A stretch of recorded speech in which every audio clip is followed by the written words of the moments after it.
From on that, we're now joined by Deputy President Paul Mashatile's spokesperson, Mr. Vukani Mde, for an outline of Mashatile's two-day oversight visit. All right, Mr. Mde, thank you so much for joining us this evening. Basically, was the DP able to provide amicable solutions, of course, at the impasse at the macadamia farm? Thank you for inviting me and allowing us this opportunity to speak about this very important work that the Deputy President does.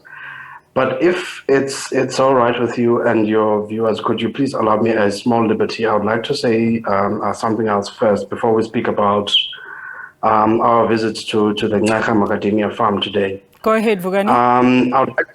I would like to say that the Deputy President is extremely alarmed and disturbed by what has been happening in the city of Tshwane, in the area of Hammanskraal, regarding the outbreak of cholera, which has led to the deaths of up to 19 people so far. The Deputy President believes that it's a situation that could have been avoided and should have been avoided. And that is not acceptable that in this day and age, people die of cholera. The Deputy President would like to urge all the parties involved, particularly the administrative and executive authorities in Tshwane, to work together to find quick and amicable solutions to prevent further loss of life and to prevent a further breakdown in the situation in that municipality. The Deputy President is in touch with the relevant authorities, and in particular has been speaking to the concerned ministers, and will dispatch a team as soon as possible to help put heads together to prevent this completely unfathomable situation. It is a tragedy. It should never have happened. And as part of his responsibility as the government's first responder on service delivery crisis situations, the Deputy President would like to see this matter resolved as soon as possible and without any further suffering of the people of Tshwane. With that said, thank you so much. Our visit today to the Nyaga macadamia farm was informed by a similar concern from the Deputy President that projects that we have that have helped to change the lives of people on the ground should not be allowed to simply fail because of financial or administrative or other challenges. And so the Deputy President went there to try and see what could be done, and whether from the presidency we could unlock whatever bottlenecks have led to problems in the Nyaga macadamia farm, so that the project gets back underway and is able to make a positive contribution to that community, as it has, by the way, since its launch in 2005. That macadamia farm has operated successfully for a period of well over a decade before the current challenges were experienced, and managed to lift a lot of people out of unemployment and hopelessness. And we need to protect that. The solutions obviously will not be found in a day and through a single visit.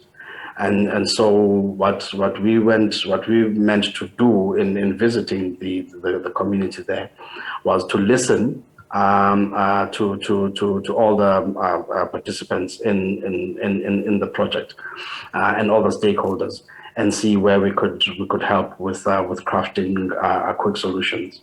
And Vukani, maybe tell us more about this district development model. What kind of initiatives are you embarking on, and where?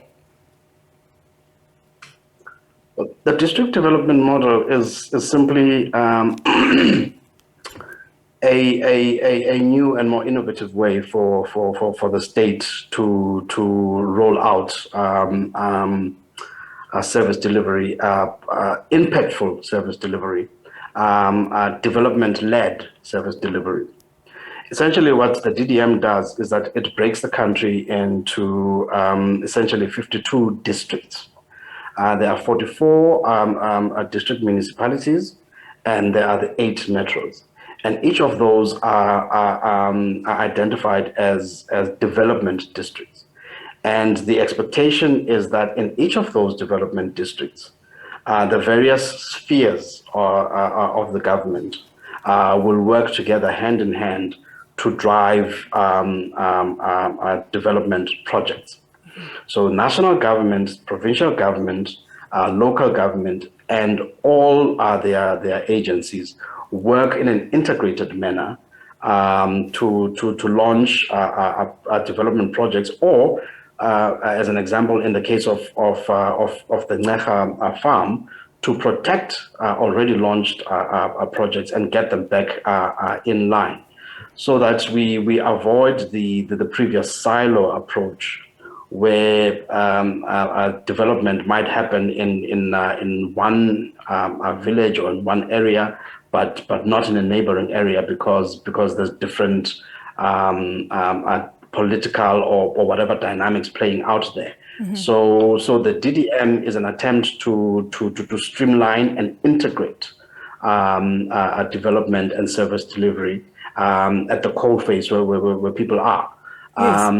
But using not only the local municipalities, but also in partnership with the provinces and the national government. Very important, Vukani, that you just mentioned that, because obviously we all know, we've all seen the issues around NMB. Of course, service delivery is always, of course, impacted by the coalitions. Yesterday, NMB voted in a new mayor, and I guess it takes us to that conversation around, as you've just mentioned, that the various parties, even the interprovincial members, they need to work together to ensure that service delivery is actually given to the people that actually need it. So are there any talks around also stabilizing the coalitions around this district development model?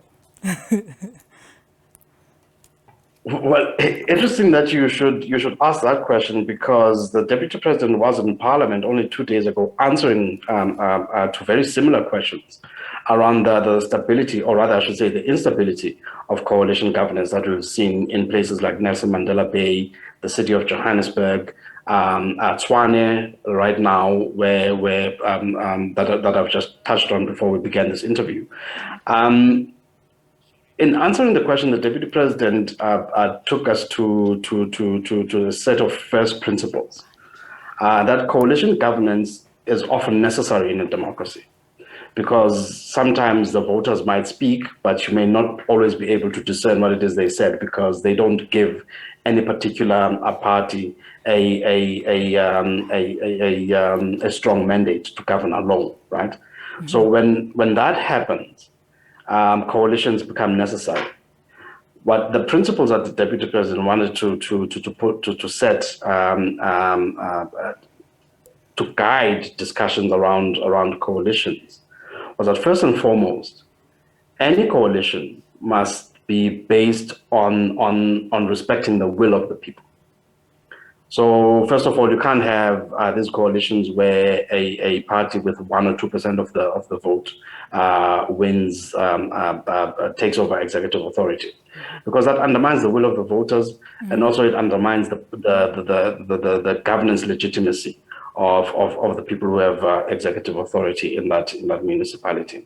Mm-hmm. Any coalition must be based on the principles of Batopile. It must put people first. All right. Not only as voters and the will of the voters, but also as the prime beneficiaries and drivers of what municipalities, whether they are led by coalitions or single parties, what they are meant to do, mm-hmm. right? To serve the will of the people. All right. A respect for the Constitution and intolerance to corruption. These are some of the principles that the Deputy President wanted to set forth, and any coalition that respects those basic principles should not suffer from the sort of instability, right. and political paralysis that we see in places like Nelson Mandela Bay and sometimes Johannesburg. All right, Vukani, thank you so much for your time and input this evening. That is Mr. Vukani Mde, the spokesperson for the Deputy President Paul Mashatile, talking to us about, of course, the district development model.